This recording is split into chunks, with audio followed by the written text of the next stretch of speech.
Yes, welcome to Foreigner in the Philippines. So I'm just gonna tackle again another amount when it comes to how much money do you need in order to retire in the Philippines. And then there's a comment saying that 500. I think yeah, I already tackled this $500 a month. Is it enough to live in the Philippines? I already tackled it 4 years or 5 years ago.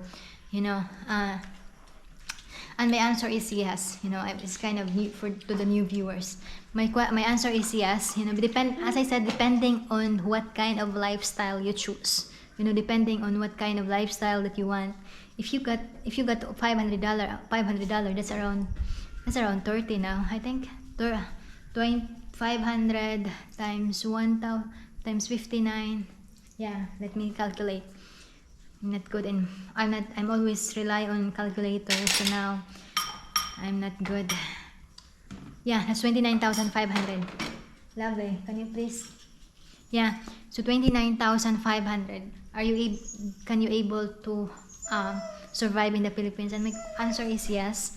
I think as long as you live in the province. But if you live in the city, you could able to, but it's just a little bit tight. It's just a little bit tight, especially if you're renting an apartment, or if you're renting a quite nice and big apartment. Then 10,000 to 15,000 pesos is the rent. Especially if you are in the main city. But if you are in the province and you have even if you're gonna rent, I think in Talibon 3,000 pesos a month for a small apartment. That's still a good price. But if you wanted kind of fully furnished, with the water, so possible that's around 5,000 now, because the value is going up. The prices is going up, but still it's a matter of how you're going to manage your finances. It always ended up, if your income, if your pension is quite slow, then of course your spending on your finances is also gonna be low, rather than instead of your pensions or your income is small and then you spend a lot. Of course, later on you're just gonna be having a headache later on. So as I said, it will ended up how you're going to spend wisely your finances. And of course, make sure that you're able to set aside for in case of emergency. You have something to get in. Because the other thing about it, when you are in emergency, when you are in the hard times, sometimes it's difficult to find also. It's kind of difficult to find somebody to help. But then you're in the Philippines, so it's a big family.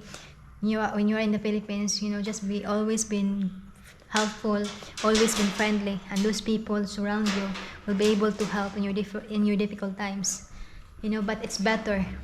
My suggestion is, it's better if you have set aside some of your pensions or some of your set aside some savings, so that even in case your pensions will be stopped, in case your pensions delayed, then you have something to get in to continue live. So that's it. I cannot concentrate. This case is really annoying.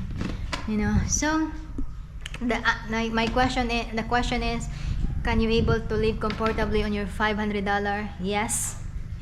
But depending on what is your locations, depending on what kind of lifestyle would you want.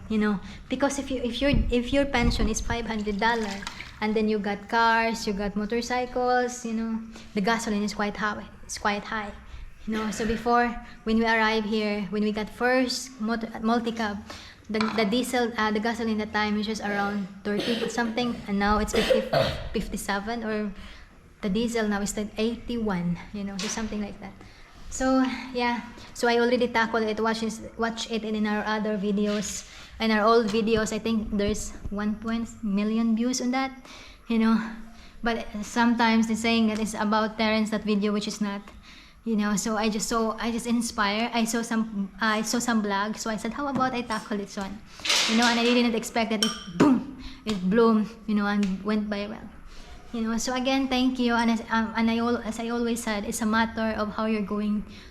It's a matter of how you're going to spend, and it's a matter of how you're going to manage your finances, manage your needs, manage your wants. And always been put your needs priority, and let your wants later on, because if you prioritize your wants, later on you're gonna be having been in that you're having been a problem, you know. And the other thing is, don't have a credit card, you know. Don't have a credit card, you know, because by that, if you have a credit card, then you, in times of difficulty, you always swipe it, you know, and then you don't have money to pay on that, you know. So that's another thing that you need to consider.